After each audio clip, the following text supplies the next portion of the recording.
Good evening, and welcome to Shadows on the Air, WODN at 311.5 FM. Tales of the ghoulish and fantastic through a Christian lens.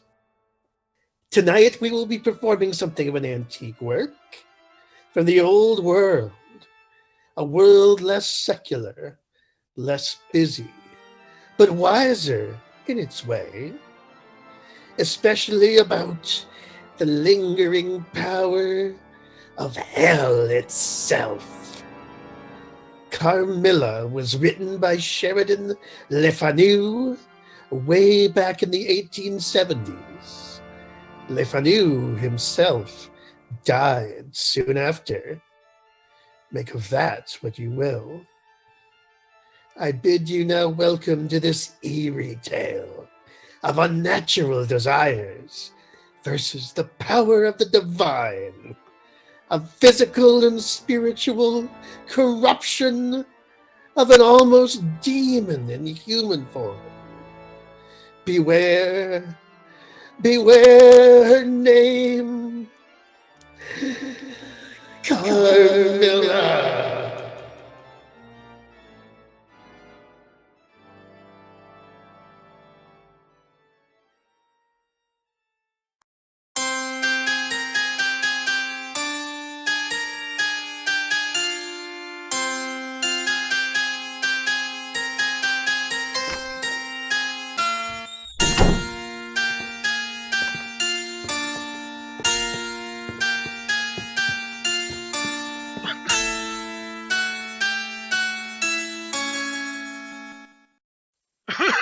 No need to stop playing, Fraulein Bennett. Your music is most pleasing to the ear.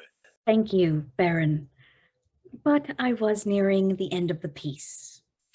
Well, I am leaving now, returning to Vienna, where I have much work to do for His Imperial Majesty. May you have a pleasant journey. However, I wanted first to introduce you to Fraulein Hartog. Good morning, Miss Bennett. Good morning. Your playing is most charming. Thank you. She functions as a colleague to Dr. Hesselius, who in turn thought her ideal to record an account of recent events from your perspective. I feel sure you will offer your full cooperation to her freely, without any trouble. Yes, that seems certain. All things considered. I shall expect not only cooperation, but candor. We understand one another. Farewell, Fraulein Bennett. Goodbye. If all goes well, you need never hear my voice ever again.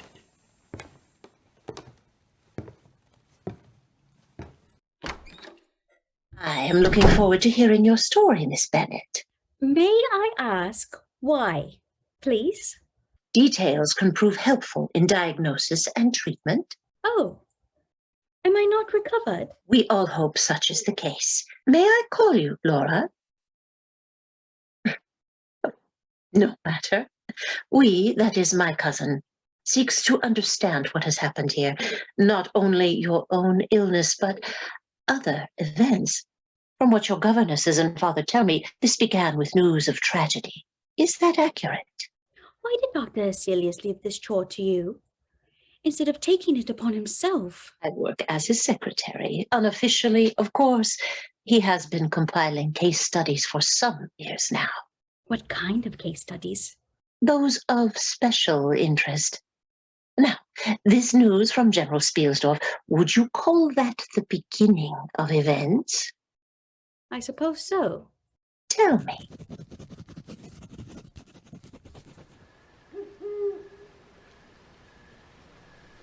Look, Monsieur Bennett, the moonlight on the windows. On nights such as these, my mère used to tell me, spirits walk the earth. Did she really?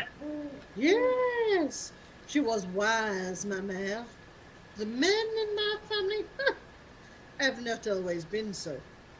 I had a cousin.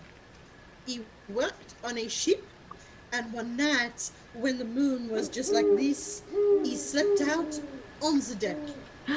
What happened to him, mademoiselle? Your father does not wish me to say.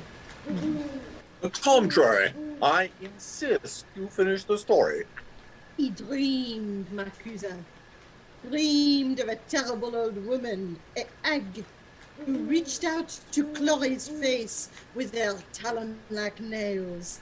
And in the morning, when he woke up, he found the side of his face where the hag had scratched him. He could no longer move. He was paralysé. Merci, mademoiselle. Merci beaucoup. I was feeling a little melancholy before.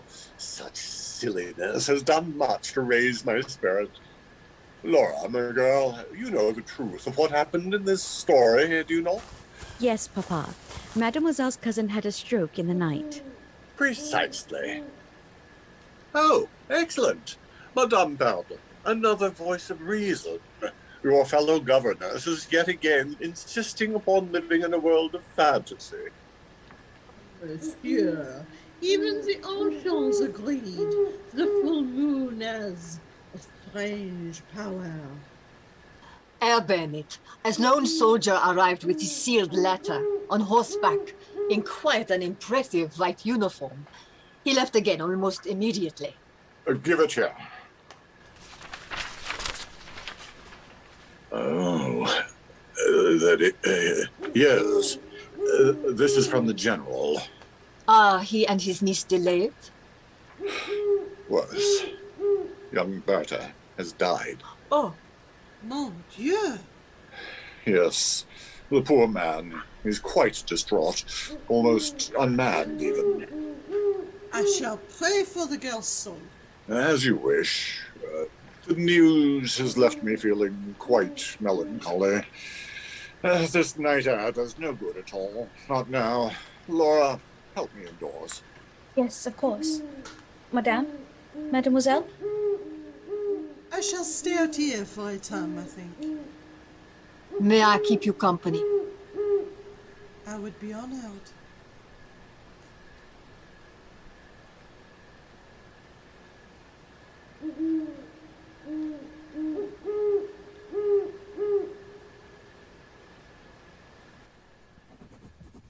Soon the subject of a planned visit vanished from all conversation. But it remained in my heart, a bitter disappointment. You perhaps cannot understand. We have no inhabited village within 20 miles. The nearest estate is the abandoned ruins of Castle Karnstein. Have you ever been there? The ruins? No. Why do you ask? Even in Graz, stories about the Karnstein family are told, usually by the very young, trying to frighten each other. The castle, it was burned, I believe. I have gazed on it via my father's telescope. Our own little castle, you see, has more rooms than we need, even with almost half the building boarded up and uninhabitable. Do you suppose?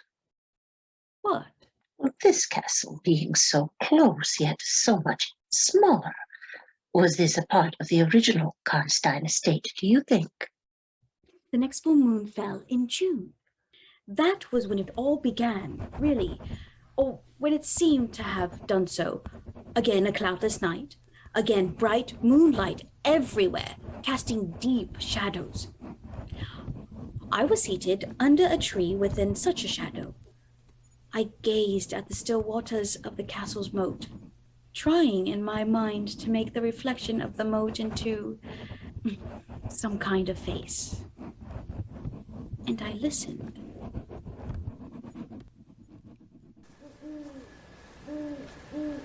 Our Laura has 19 years now. A child no longer. True, but that does not mean so much as you fear. Do you not fear? Oh, every hour of every day. But I find comfort in this fact. that her father refuses to see her as she is. Mais she is taller now than he himself. And her body is that of a woman, not that of a girl. Herr Bennett will never allow himself to notice such a thing. And isolated as we are, with every visitor a former comrade of his like General Spielsdorf, he easily persuades himself of what he longs to believe.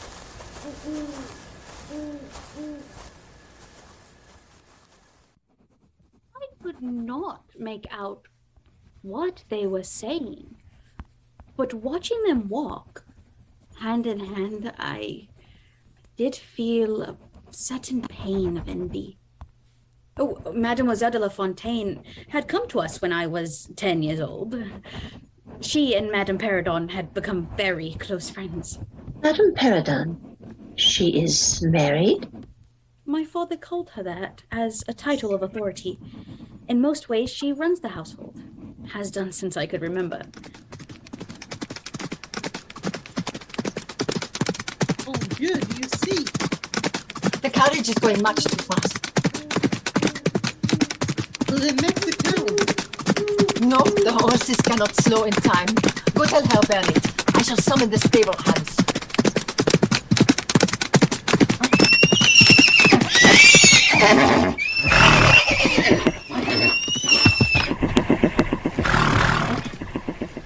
The road before the estate is not in good repair, as perhaps you've noticed. It curves suddenly very near the front gate, where a sudden change in the incline of the hill requires some skill to navigate. Laura, do not draw too close. I am not Madame Perradon. Pray, no one is seriously hurt. Papa will not like it if I do. Do so in secret if you must. Very well. We have many places to be alone here. Yes. Madame Perradon, tell me what has happened. As you can see, Herr Bennett, another carriage accident at the turn. I do not recognize it, but by my guess it must be someone important. It looks so ornate. And now I see Martin and the others have brought out a woman from inside the carriage. She is all in white and standing... Now, oh dear. Oh no! What? What do you see? Tell me. They are bringing someone else out of the carriage. I asked Madame Perradon. They are bringing a young lady out of the carriage now. She's wearing all red like wine, but they are carrying her. She does not move. I fear the worst. How dreadful. I must go see to the survivor. Find out what can be done. Laura, remain here. Understand? Madame, if you will aid me. Of course, Herr Bennett. Within minutes, I was hiding behind one of the oaks closer to the road, many yards away. Saw with my own eyes the strangely familiar award of arms on the side of the carriage, the dark green livery worn by the driver and servants. My father, who has some medical training, knelt and examined the young girl in red who now lay upon the ground. The woman in white, she seemed hysterical. I could hear her wailing, even if no individual words were clear. At last, my father looked at her and spoke. From his manner and from the woman's reaction, I could tell he found the girl in red yet alive. Indeed, from my vantage point behind the tree, I myself saw the girl's hand move. Her face was hidden by a long mane of dark curls. But she seemed at least somewhat close to my own age. I could feel my heart beat faster and stronger at the thought of meeting her.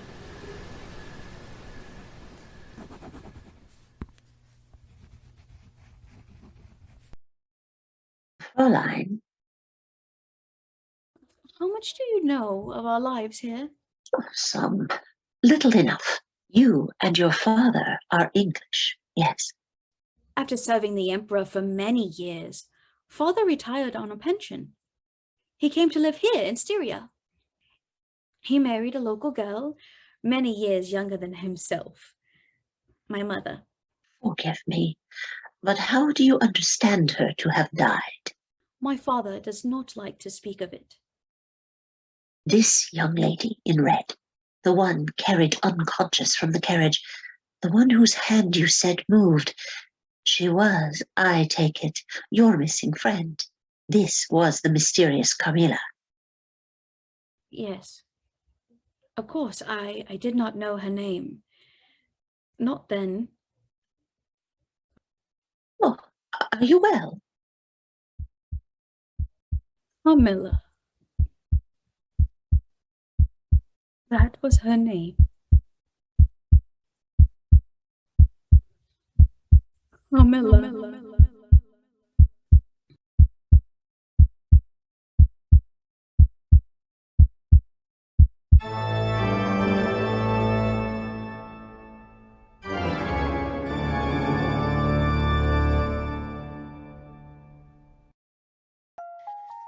Do you or a loved one suffer from constant feelings of anxiety or a sense of alienation from family, friends, even from your place of worship?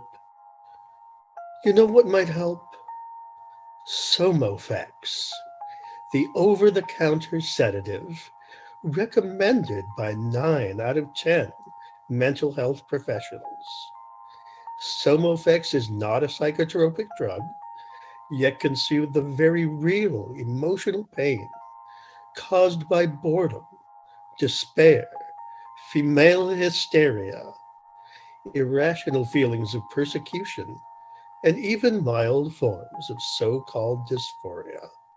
May cause drowsiness, blurred vision, or in rare instances, partial deafness, or partial loss of sensation in the extremities. Take as directed. Consult a physician if adverse side effects persist. Somofax, because you shouldn't have to feel so uncomfortable in your own skin. And now we return to our tale of dark and unnatural horror, the story of Carmilla.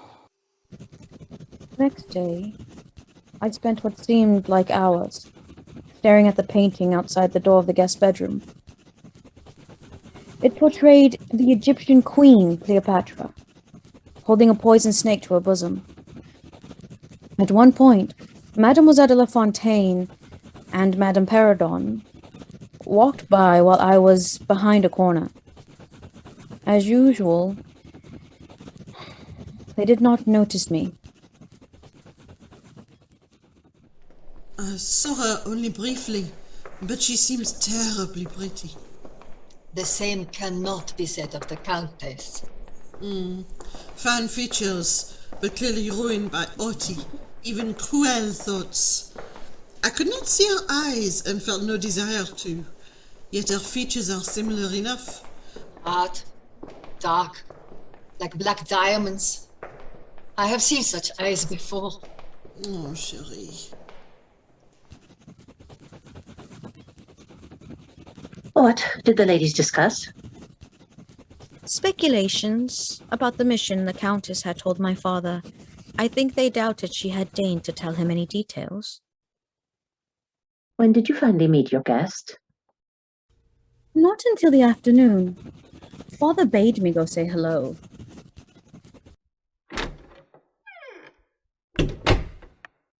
At first, all I could see of her was this great mane of dark hair surrounding her head on the pillow. Then she turned her head, and I saw the bright, dark eyes, the porcelain skin. And I gasped in surprise, as did she. But this is impossible. I know you. Me? How do you know You me? used to haunt my dreams. But it was... I don't understand. No more than do I. Tell me. When I was a child, Yes? 10 years old, I think, night after night, years and years ago. But you, even as you are now, the same golden hair and kind blue eyes. You dreamed of me? My face? Not for many years, but without doubt. I am Laura Bennett. I am Carmilla. So very happy to finally meet you, Laura. Do you believe in omens? Father says such things are mere coincidence. But we two have already met in dreams, and I feel certain that means we were destined to know one another. I believe so.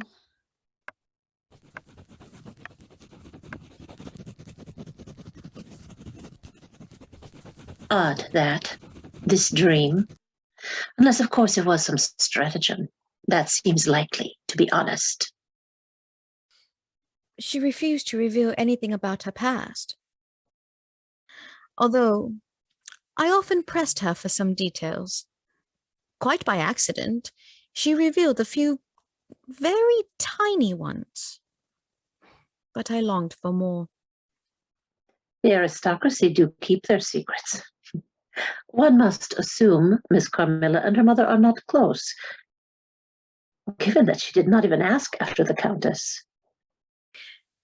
I think she was very lonely. Her physical condition must have interfered with so much. She slept late every day. Her movements remained languid. Sometimes, on cloudless days, she wore tinted spectacles. Everyone liked our new guest, though. In mere days, she became part of our daily routine.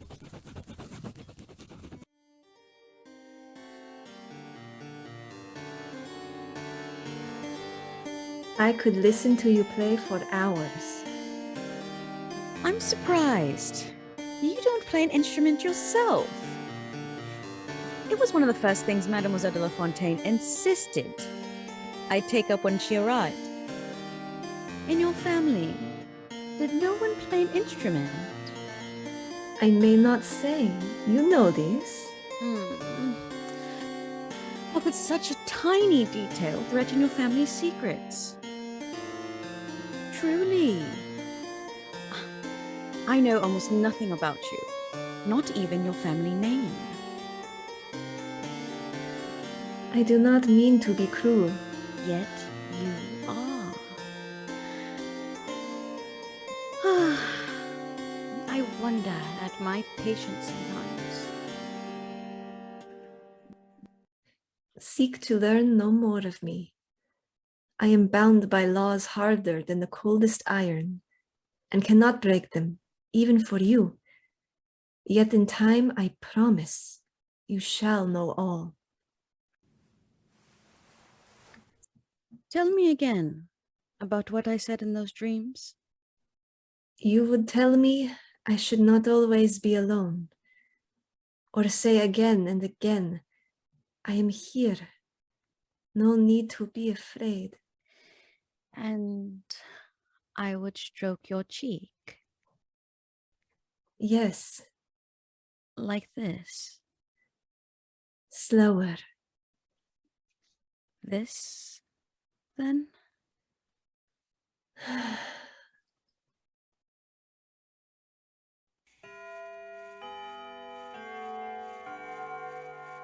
I remember thinking then, time an endless ocean, each day precisely the same as the one before, and the next 20, 50, 1,000.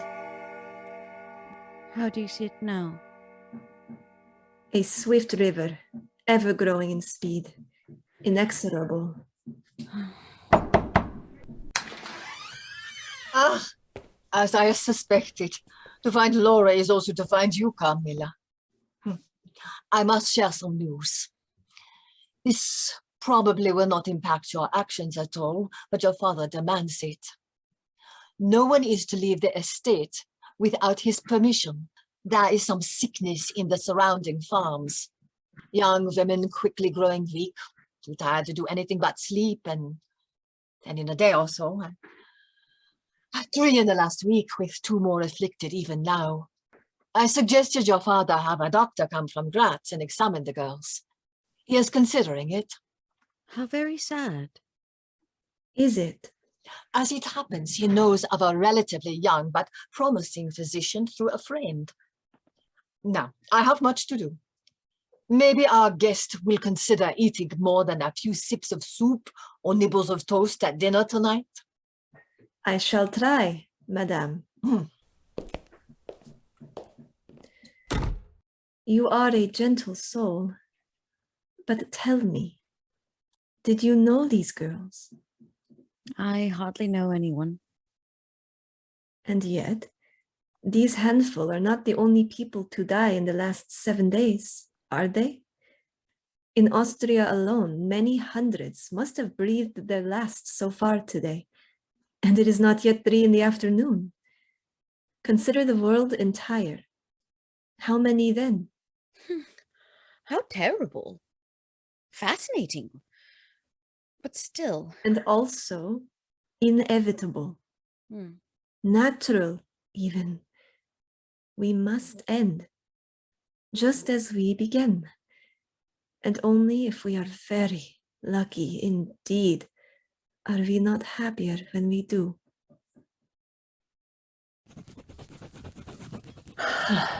I have seen this indolence sometimes amid families of noble blood. Fraulein, your cousin examined the girls who died, the ones of whom Madame Perradon spoke? Some of them. Consumption. All the classic symptoms. Growing pallor and ever-increasing levels of exhaustion. In the end, having the greatest difficulty simply breathing. It can be sudden. Yes, Madame Perradon said. Sometimes. In fact, most show tiny symptoms long before the disease grows most severe. I can tell you consumption is far from uncommon. My own brother and an aunt met their end just so. When consumption is at its most acute, all one can do is make the patient comfortable. Just as with life itself. Please, continue about your guest. Yes, we spent most of every day together. Doing what, precisely? She listened to me play music. I would brush her long hair. For hours, it seemed. No, I am sure it was hours. Many hours, and she brushed mine. We played cards. I showed her the castle and the grounds. Sometimes she watched my lessons with Mademoiselle de la Fontaine. Excuse me, but do you not also take lessons from Madame Perradon? No, she taught me to read and write. Your life seems bereft of any masculine companionship. Oh, save your father.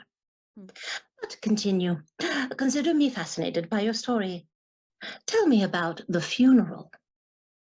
The funeral? Yes. You mentioned it to Mademoiselle de la Fontaine. When was this precisely? 3 weeks after she arrived. We sat upon a fallen tree, Carmilla and myself, beside the castle moat, giving the swans swimming in the moat names. From the Bible. Charming.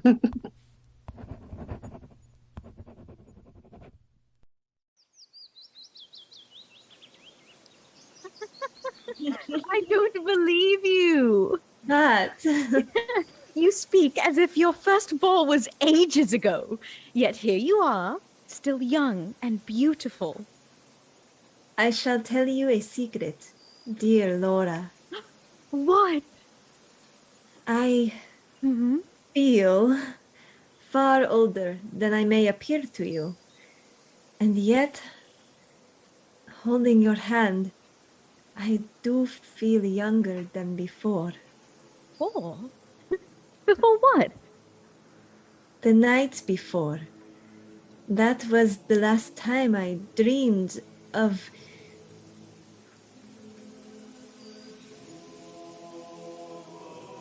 What is that sound?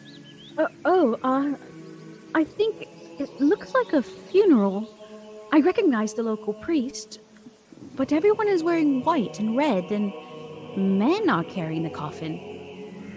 Why not use a horse and cart? Gypsies. Why? The law forbids them from owning horses. The Empire wants them to give up their old ways. But how discordant they sound. You think so? It hurts my ears and my brain. Then I shall cover your ears. Just so. Better? Oh, I fear one day you will hate me. I could never hate you. You could. But it does not matter. I am selfish. Love is always selfish. The more passionate a love, the more selfish. I suppose you have had a great many love affairs. I have loved no one, and shall love no one, unless it be you.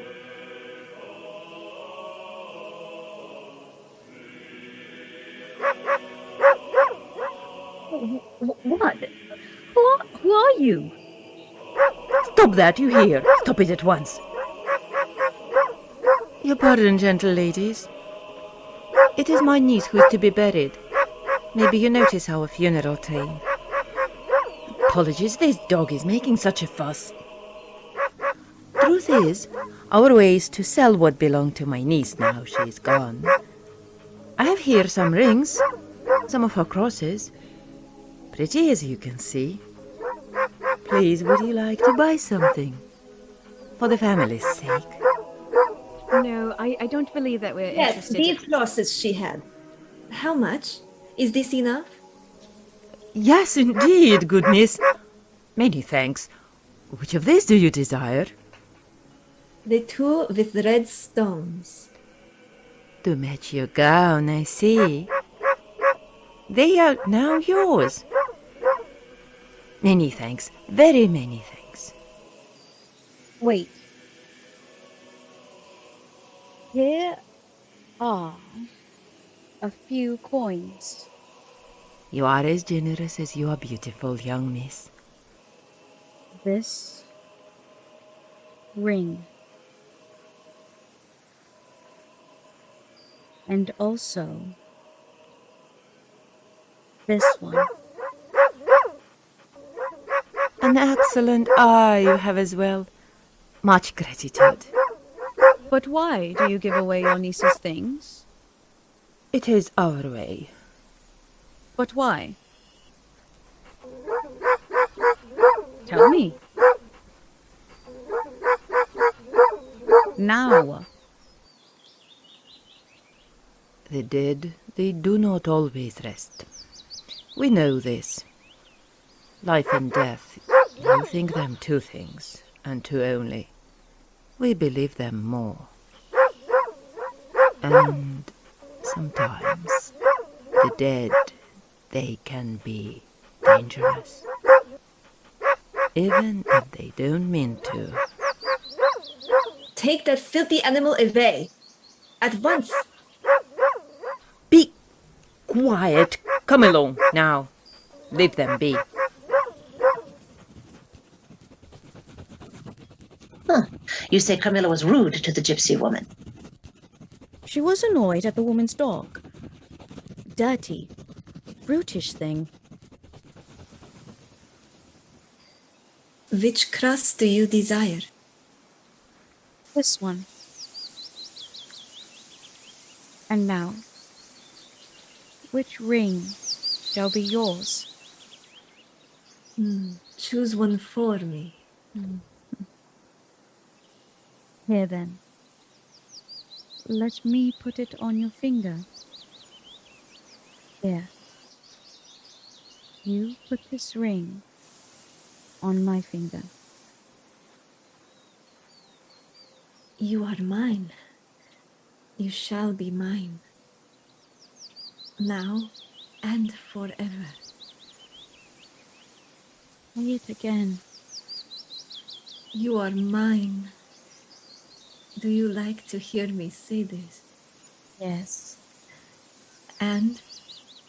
Yes? I, in turn, am yours.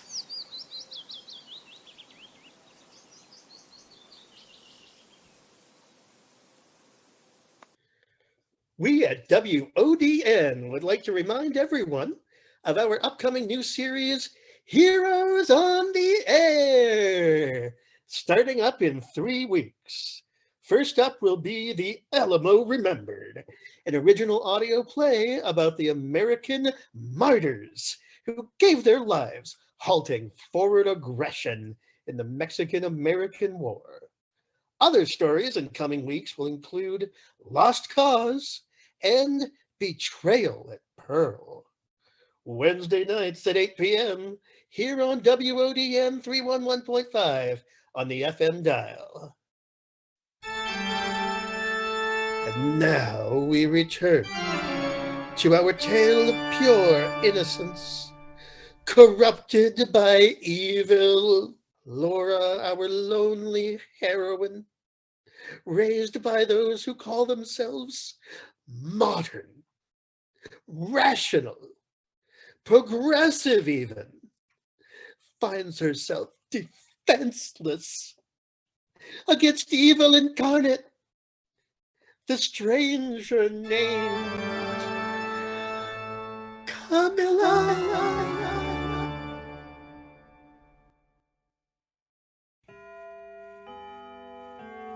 Fraulein, you seem distracted. Did you hear what I told you?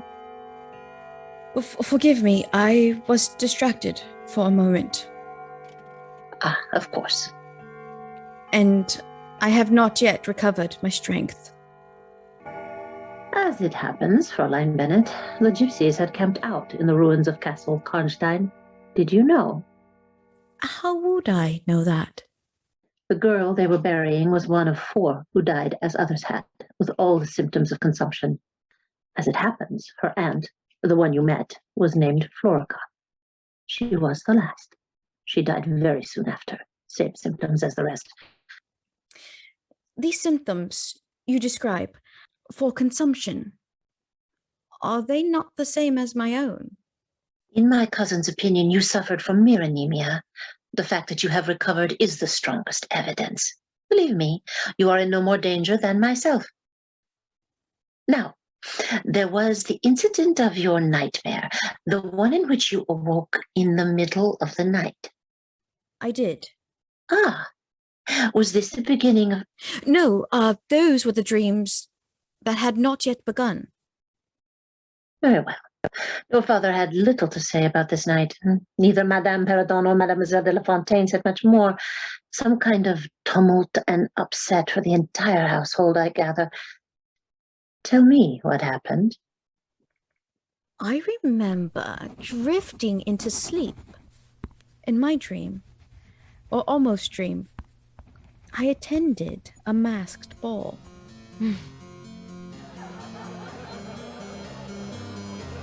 Amid this ball, I glided in a silver gown, rings upon my fingers, a ruby stone on a chain around my throat.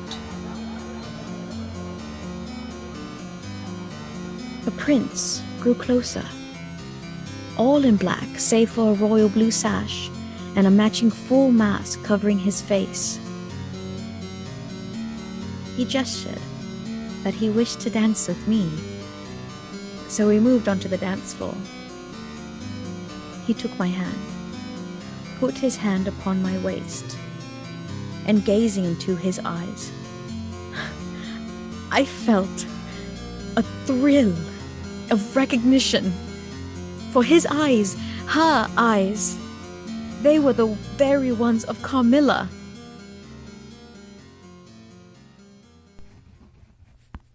Ah, how very odd.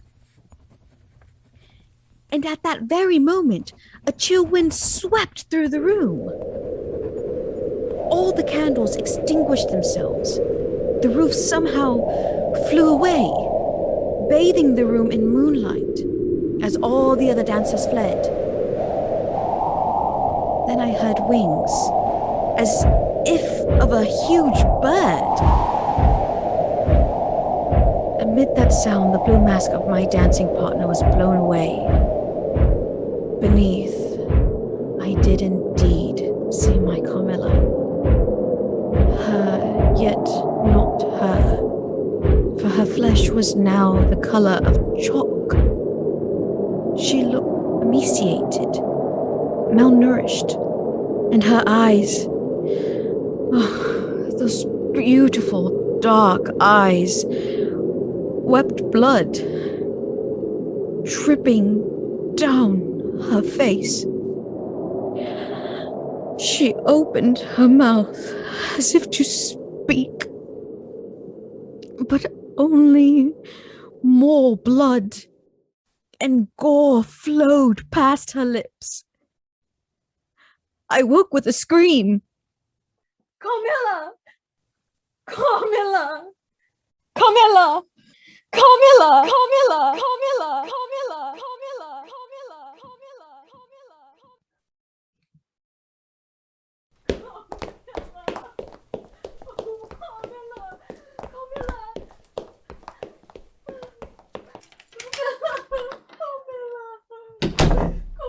Laura! Carmilla! Carmilla! Is wrong, child? We must find her. Something is wrong. Something is terribly wrong. But what must we do, child? Laura, you must stop this at once. She's in danger. I know she is. Stop this. You will wake your father. Do you hear me? Well? Yes, madame.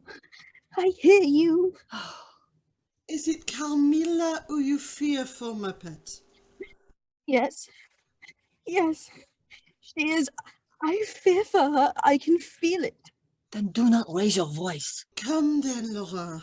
Madame Perradon, we shall go see Carmilla, see if your fears are well grounded.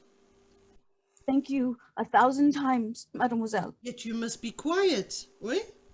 For if you are wrong, then the dear girl will be wakened too early. What time is it? Oh, it's a little before 3 in the morning. Come then, we shall see for ourselves. Yes, of course. Yes. And do not wake your father. We must hurry. Not in the dark. Oh, well, here we are. Our door is as it always is, as it is every night. Locked. Quite safe, as you can see. We have to get inside. How else can we be sure? Willful child. Please. She needs to know, I think. Ah, very well. I have the keys to every room. One moment. Laura, wait here. What? Madame and I shall see if anything is amiss. You remain here, remain silent, yes? Just... I agree. Come then. Mon Dieu! What? What has happened? She is not here. She must be here. There is no other exit. Under the bed. Why should she be there? No sign. I shall look in our closet. Carmilla? Carmilla! These French doors to the balcony are locked from the inside. And besides, the drop to the ground is 20 feet. But then, where is she?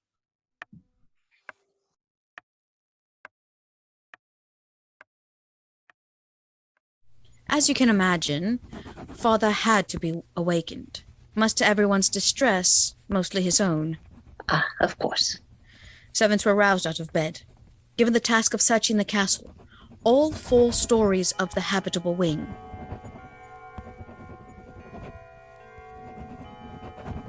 Eventually, they began searching the gardens. Some rough idiot kept talking about seeing a ghost haunting the rows of lime trees outside Carmilla's window. I found myself wandering back to a room to stare out that window, where in the distance, one can see the ruined towers of Castle Karnstein. Many a time, General Spielsdorf and other friends of my father had proclaimed the world better off without them. I have heard this myself. What happened to them? Gone. Victims of war, sickness, time. Was this not when you found the portrait? I happen to know one door to the old tower remained open and accessible within a little used storeroom in one of the attics.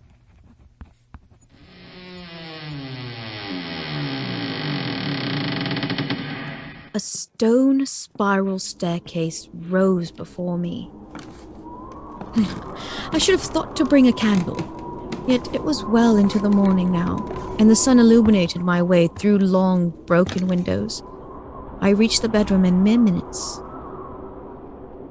Wait, I am confused. You went to the abandoned tower by yourself? Oh, there is no part of this castle I had not been. This hardly seems at all safe. Once, I even climbed out on the roof, and I sang to the gargoyles. Of course, I was a child then. But why? Why explore the roof? Or why go to the tower? I suppose the tower.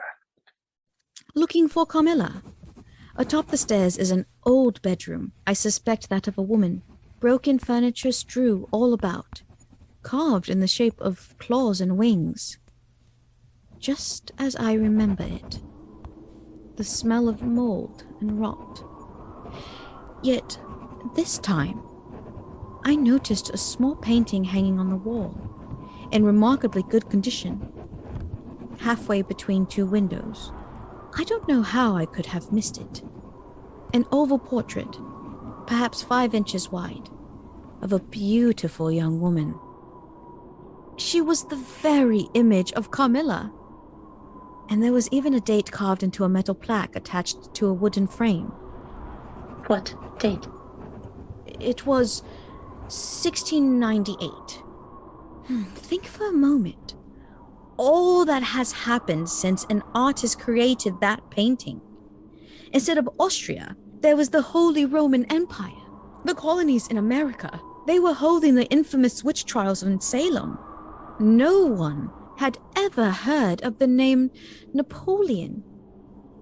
Had the portrait been hanging on the wall all this time? And so you brought it back to your room. Why? In case I should never see Carmilla again.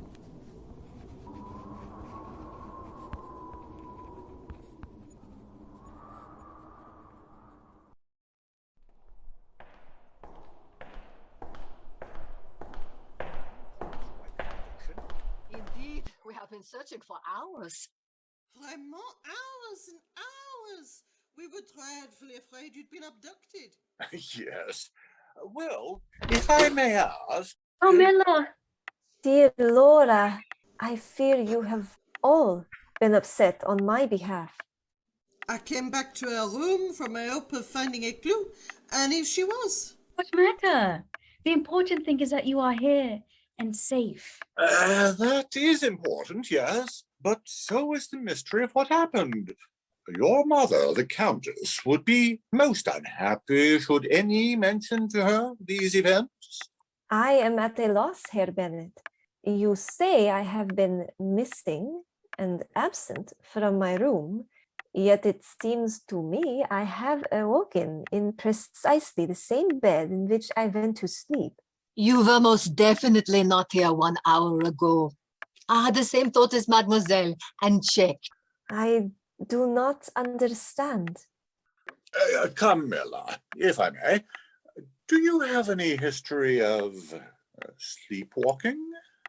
According to my mother, she has told me I did so when very, very young. This was soon after some brigands broke into our home and killed 2 of the servants. Ah, I begin to believe I now understand what has occurred. I myself am baffled. Really? Upon hearing of the deaths in nearby farms, you reacted to such in the same way as when a child. You walked in your sleep, leaving your room and wandering about the house. But we searched. Yet all of us combined could not be everywhere at once. Besides which, I think it likely Carmilla, in some sense, was seeking to hide, as she did when a child, until she made her way back to her own room and awoke none the wiser. The door was locked, Herr Bennett, when we found her bedroom empty. And does not Miss Carmilla have a key? When she returned, of course, the door was no longer locked. Surely this explains all. I believe it does, sir. I cannot apologize enough for the upset I have caused. Apology accepted. Think no more about it. I only wish that were possible. What do you mean? I should not be here. I should leave this place. No. I must. I don't see how that would be possible. Madame Perradon speaks true, my dear. There is no hotel or inn for over 10 leagues in any direction. The nearest estate is that of my friend General Spielsdorf, which I happen to know is quite empty at the moment. Nothing but a few servants. You must not leave. How can I stay when I bring such distress in my wake? Not your choice to make, young lady. Rather, any burden involved is ours to accept or refuse, if there were any such burden, which of course there is not. Speak nothing more of it, I insist. I believe you should listen to Herr Bennett, young miss. Wait, listen, s'il vous plaît. We insist, all of us, do we not, Laura? Yes.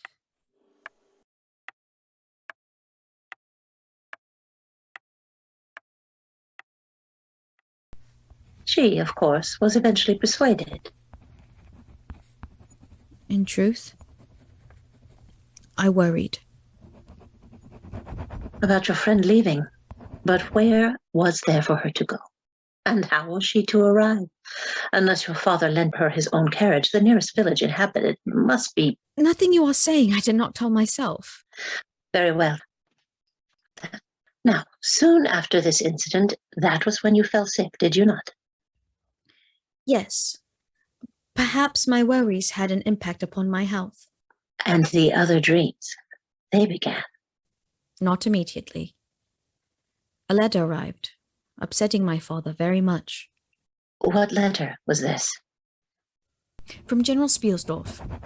I was not present when the letter arrived, but I heard him react upon reading it. What the devil has gotten into the man?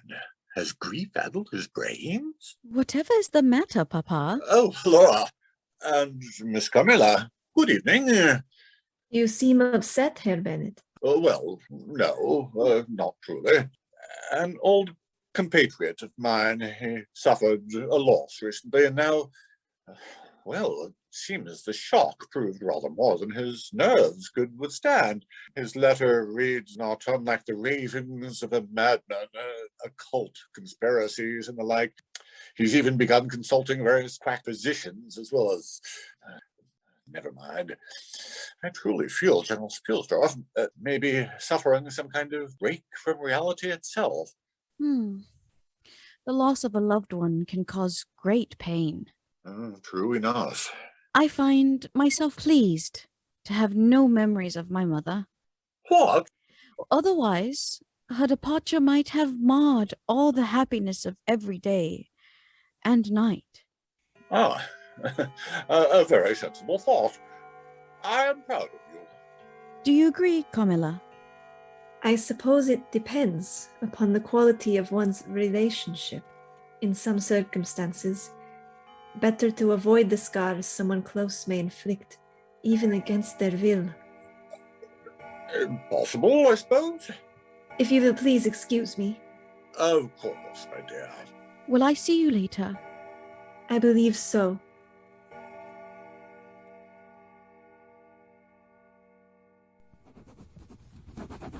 Did you ever learn what your father was talking about regarding General Spielsdorf? Not directly. I suppose in the wake of events, we may hazard something of a guess. But your dreams. Nightmares. That is all. The ones which accompanied your becoming so ill. Do you insist? I would imagine them illuminating to some extent. Please. I do insist. Oh, very well.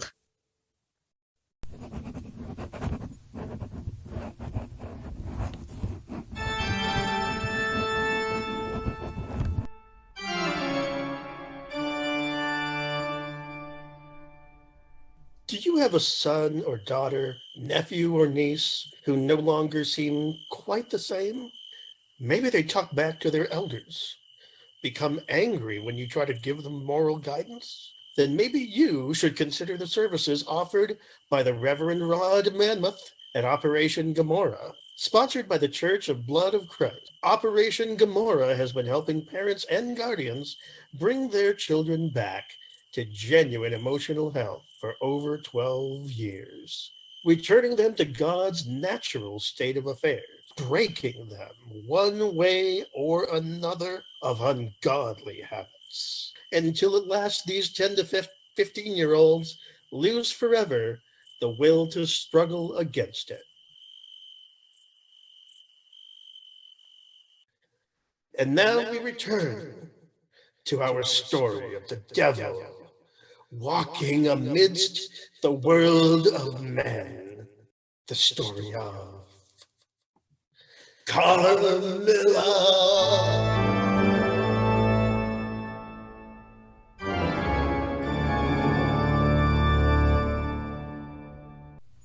It always ended the same. How often did you experience this dream, Fraulein?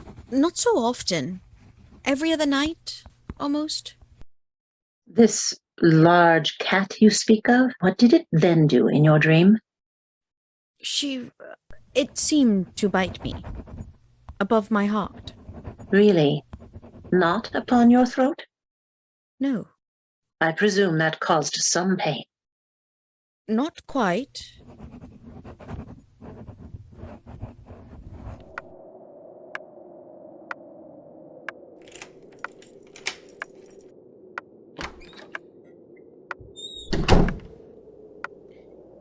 Carmilla? Laura? How did you open the door? I stole the key from Madame Perradon. Why do you stand so? In your window? So late? Looking at the full moon. It has great power. So Mademoiselle de la Fontaine insists. Don't leave. Dear one, I think maybe you know I must. I saw the coat of arms on your mother's carriage. Is she really your mother? In most ways that matter. The rampant griffin and the full moon. One way or another, it is all over this castle. The arms of Karnstein. This castle was one of theirs, wasn't it? I was born here. How delightful to say those words. Such a relief. So was my mother. I need to tell you a secret. You dreamed of me. Yes. Long ago. Very long. Before your father's father was born. And I dreamed of you.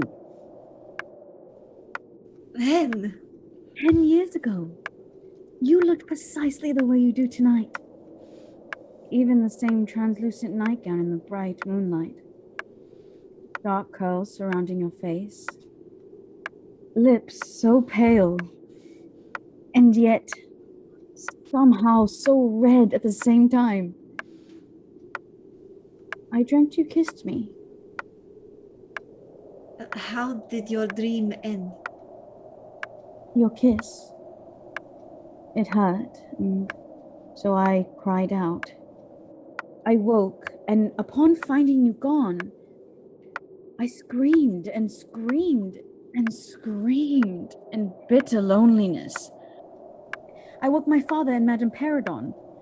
He was very angry. Oh, I longed for that dream every night. Yet I never saw you again. Until I saw you, the very figure from my dreams, in this very room. Yes. So you cannot leave. Or I must. Must not. Kiss me. It will hurt. Believe me, dear one, for I know. I don't care.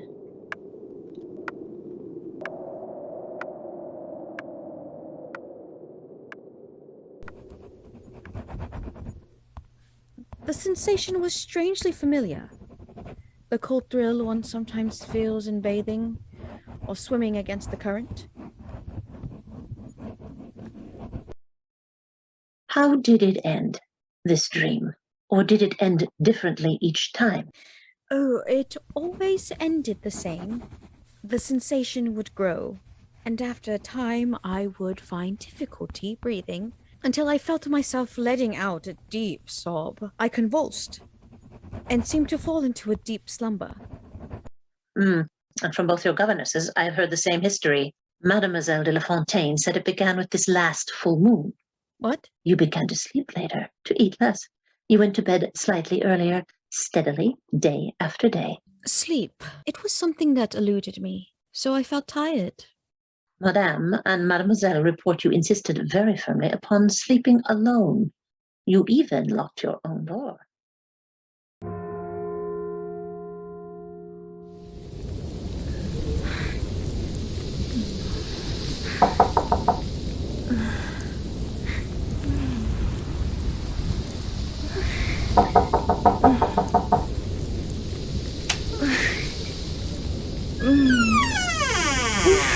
Laura? A window! Yes, close it. Laura? Can you hear me? Madame Perradon! Why are you here? What time is it? Almost 1 hour past midnight. Why do you wake me? Is there a fire? Oh, nothing like that. Good. Blame me. I had a nightmare about you, dear child. And you had one a few weeks ago about Carmilla. And you went to get Madame Perradon? Yes. I have the keys. Yes. Laura, why was your window open? I am certain you would not have left it open while you are sick. How did this happen? I was watching the sunset. As the moon rose, I shut the window, but must have failed to close the latch properly. The winds must have blown it open. That was reckless. Fresh air can be very good for you, Sherry, but not when you are weak and ill. And you are so very ill. Paler than I have ever seen you. You are so very kind. We are afraid on your behalf.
That was simply lovely. Yes.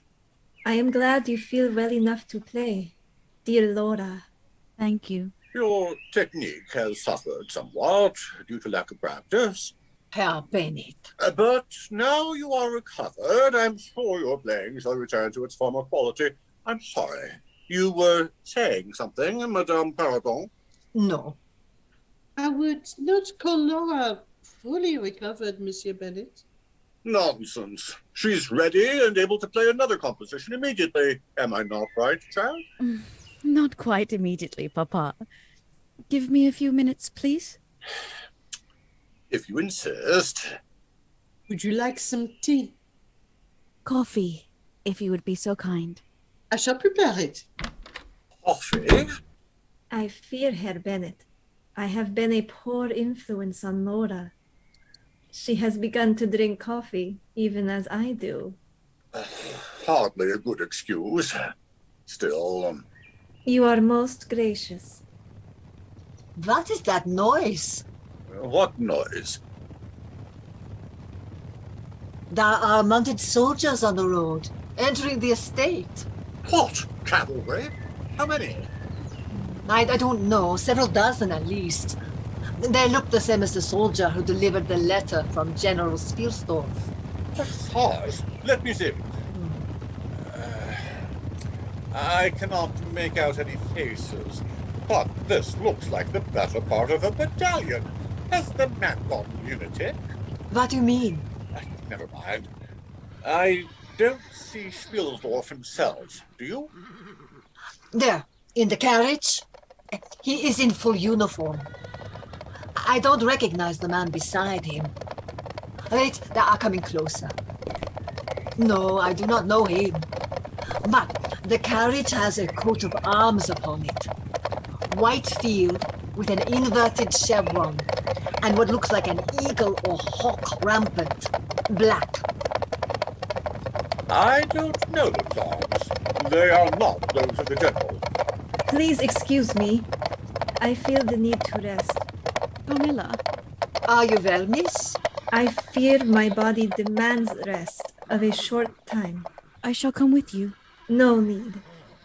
You shall see me again. Soon. I promise. This is damn odd. I think the loss of his niece must have given poor Spielsdorf some kind of brain fever. He'll face some severe consequences for this. But who is this other man? He wears the same ribbon and star as the general. Blue, with a gold center. The Order of the Iron Crown. What is happening? Why is the army surrounding us? Do not exaggerate, mademoiselle. These hussars do seem to be surrounding the castle on all sides. Or so it appears. Utter nonsense. And yet, see for yourself. Look. The general and the other man are leaving the carriage and making for the front door. I shall go meet them. All of you, stay here. I may know this second man, and if I'm correct, remain here. Where is Miss Carmilla? She felt tired. Very. She suddenly was weary. Went her room. Laura? Oh, Laura!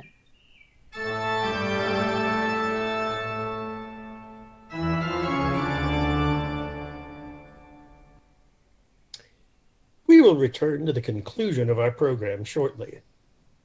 Meanwhile, another word from our sponsor, the over-the-counter sedative, Somofex.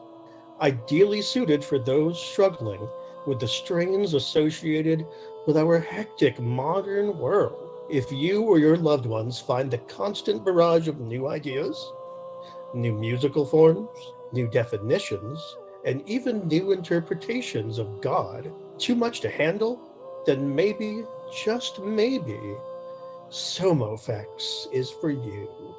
At least until maybe the world settles down, returns to a quieter, less baffling time. Somofex, because you shouldn't have to feel so uncomfortable in your own skin. May cause drowsiness, blurred vision, or in rare instances, partial deafness, or partial loss of sensation in the extremities. Take as directed. Consult a physician if adverse side effects persist. Now, the conclusion of our eerie story of decadence and corruption, of innocence seduced by the forces of darkest evil, in the shape such so often takes, that of a pretty young female. In this story, she has a name. Carmilla.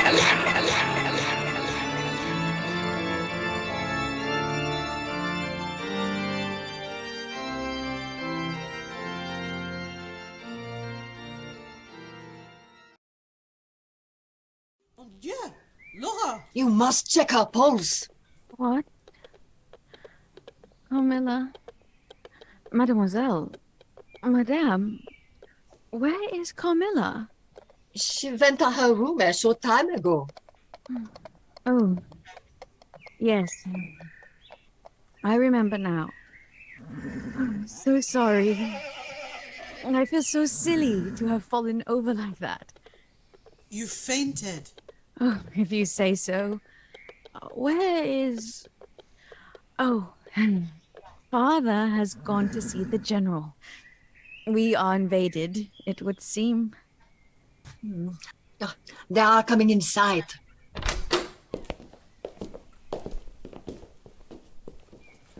Mon Dieu. No reason to be alarmed. Please remain calm. As you can see, here is my old friend, General Spielsdorf. My apologies for all the noise and upset. It is necessary. The circumstances are extreme. My soldiers are here for your protection. So you said. So they are. A great shame to return here under these terrible circumstances. Allow me to introduce Leopold, the Baron Vordenberg, a man of great experience in these matters. This woman, she spoke French. What is your name? Madeleine de la Fontaine. I am Laura's governess. She has been with us a decade, Baron. Her family comes from Strasbourg. And you? Ursula Perradon. I am Swiss. Madame Perradon has taken care of my household since your last visit, Baron. Bennett! Do you presume to judge how I carry out my duties? Not at all. My deepest apologies, Excellency. This girl? My daughter, Excellency, Laura. She resembles the mother. Pity. You look pale. I am recovering from an illness. General? Baron? Is this, in fact, the girl who called herself Millarca? No, absolutely not. Did you not listen to my description of her? Baron, General, I believe myself within my rights to ask for an explanation. You are mistaken. I do not agree. Bennett, do you know my niece Bertha died? I tried to give you some details in my letter. To be honest, I had difficulty making out what you meant. Did you indeed? She did not simply die. She was assassinated by one I brought into my home as a guest. The assassin said her name was Millarca. Her mother, a countess, insisted upon keeping the family name unknown. For good reason.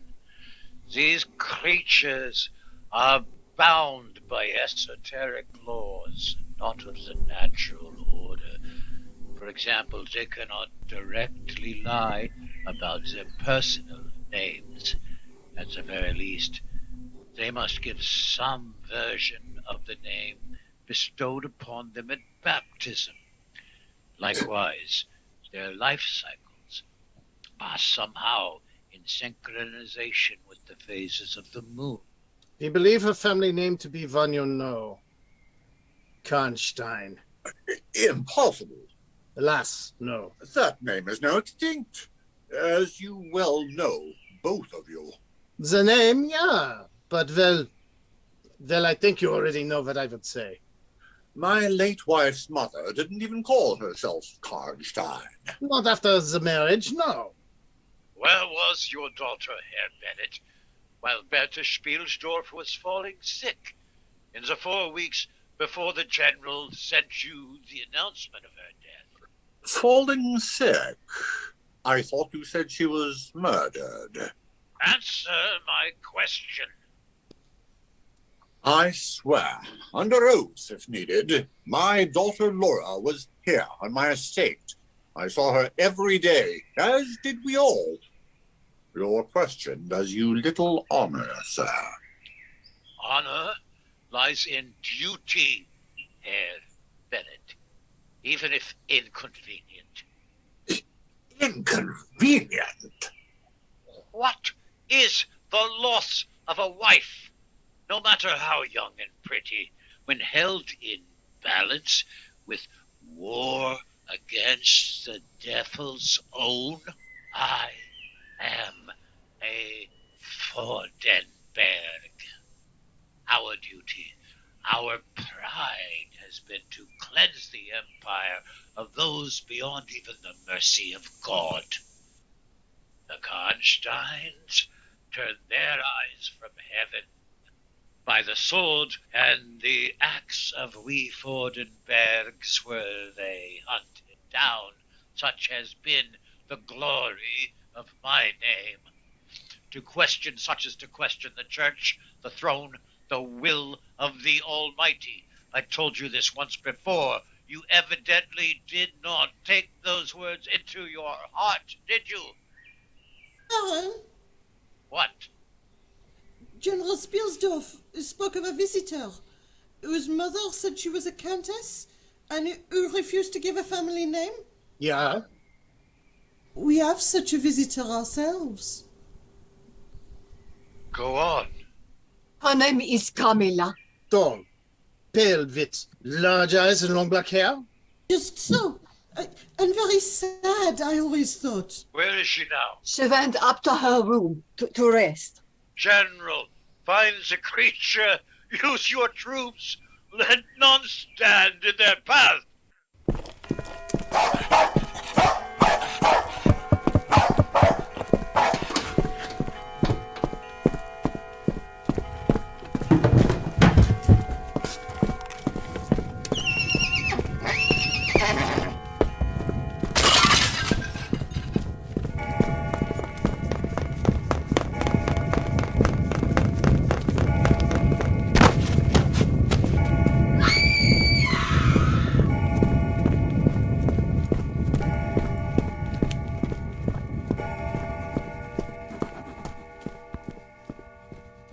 Less than 10 minutes, the general's troops were searching every nook and corner of the castle. Madame Perradon's and Mademoiselle de la Fontaine's bedrooms were almost ransacked, as was my own. General Spielsdorf confirmed the portrait I had of Countess Macalla Karnstein did indeed show the likeness of his guest, Malaka. And of Carmilla. The Baron ordered it burned. He then examined my father's library and selected almost 100 books to also go into the fire. My father, of course, protested. They broke his arm for that, while the Baron watched. Fortunately, the Baron never asked if I had read any of those books now reduced to ashes. What of Carmilla herself? Vanished. The soldiers did not wait for a key, but broke the door to her bedroom down. Eventually, they even damaged the walls, looking for secret passages, not finding any such, of course. At some point in all this, I fainted again. My father then sent for your cousin. He, in turn, brought with him you. The general's hussars searched the countryside, but they began with Castle Karnstein. What was left of it? They recruited a priest. They broke into the crypts under the castle's chapel, desecrated each and every grave they found. In particular, they did this to the grave of the Countess Macalla. Mademoiselle de la Fontaine told me something quite unbelievable about what they found. Intact, as if asleep rather than long dead. They dragged her out into the sunlight, cut off her head, burned her. Soldiers' tales.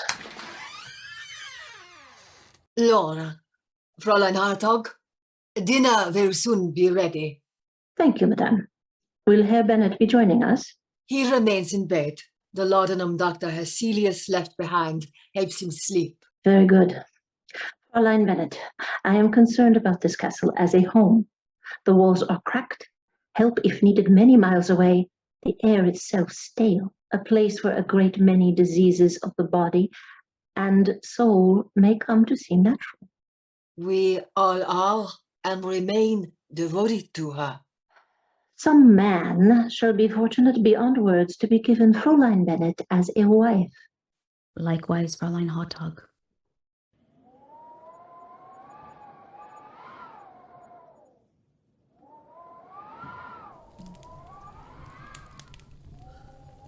Come to bed, love.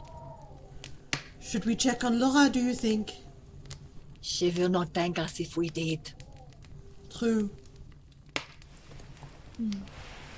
The storm is passing. The soldiers are gone, along with the horrible Baron, taking the general as well as Dr. Heselius with him. By tomorrow night, the doctor's cousin will also be gone. Laura has returned again to her quiet, private self. I think Monsieur Bennett has aged much the last several days. I fear so. The poor man is sleeping more, doing less. What if he should die? He shall one day. Yes. What then? Then we will stay. Or we shall leave. Together. Together. No matter what happens. Mais what then of Laura? I suppose she will have to sell the castle one day. Was she really so wild as you say? As a child, certainly. It took much to tame her, and she resisted with such a passion. More than once she bit me, and her father. I feared for her soul then. I think you need not fear for it any longer, beloved. I hope that is the case. Hold me.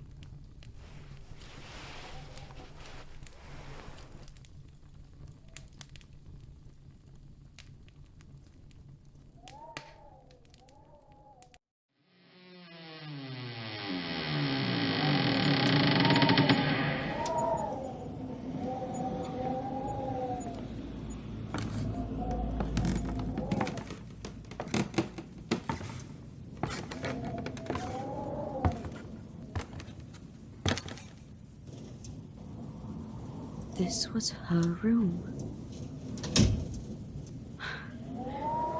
I can feel it. Carmilla? Are you there? Some fragment of you? Some fragment? Some shadow of you? I am not like my mother, to give herself willingly to her torturers.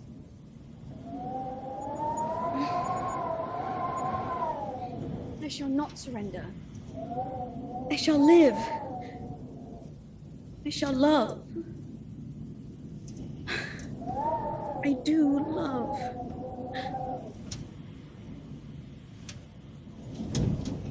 Laura. Carmilla?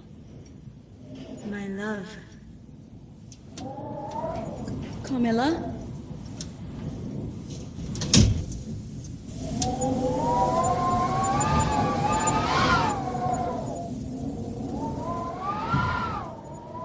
Laura.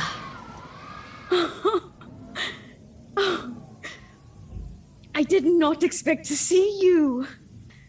I hoped, but expected only your voice. The Vordenberg did not find me. I am here. No phantom. Here. touch my hand. But the soldiers... They said they opened your crypt. Destroyed you. They destroyed the one who made me what I am. A kinswoman who bore almost the same name as myself. You saw her the night I arrived. She is no more.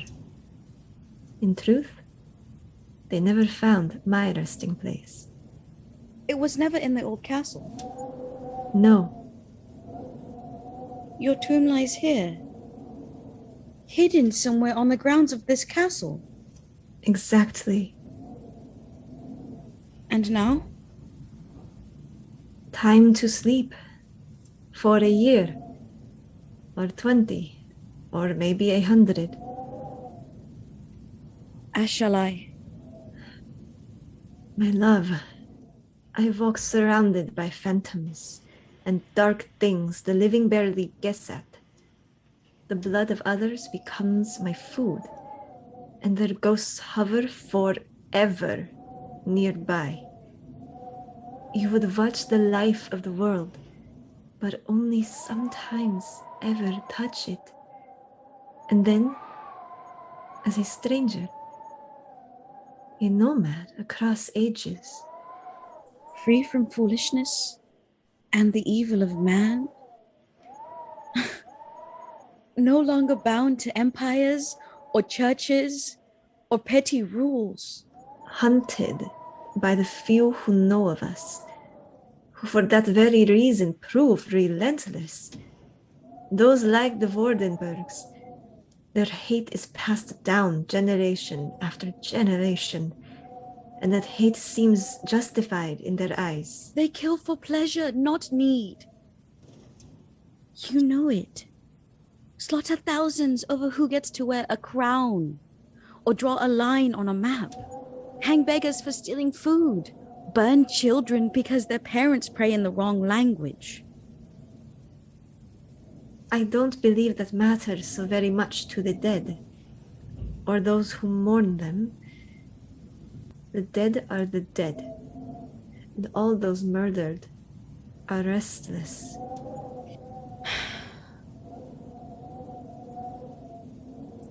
All must die.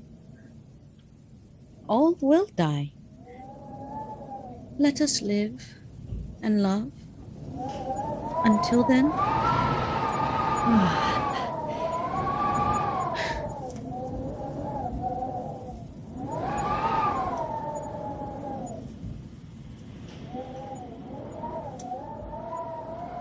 The moon. She knows me. Knows my blood. Knows my true name. Karnstein. Nothing can stop it now. I do not want anything to stop it. Do not regret this. I wish I could. You are mine. And you are mine. Forever. Together. And free.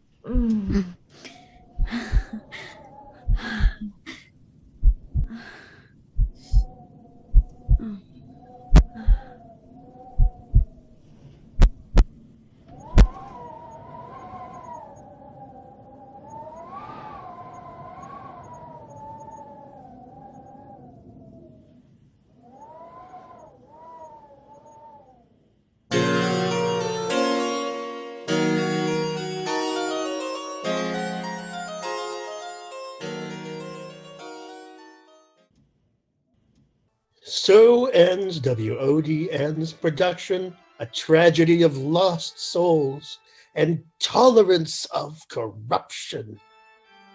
Brought to you by our sponsor, Somofex, an over-the-counter sedative designed to make the anxieties and tensions of daily life just go away.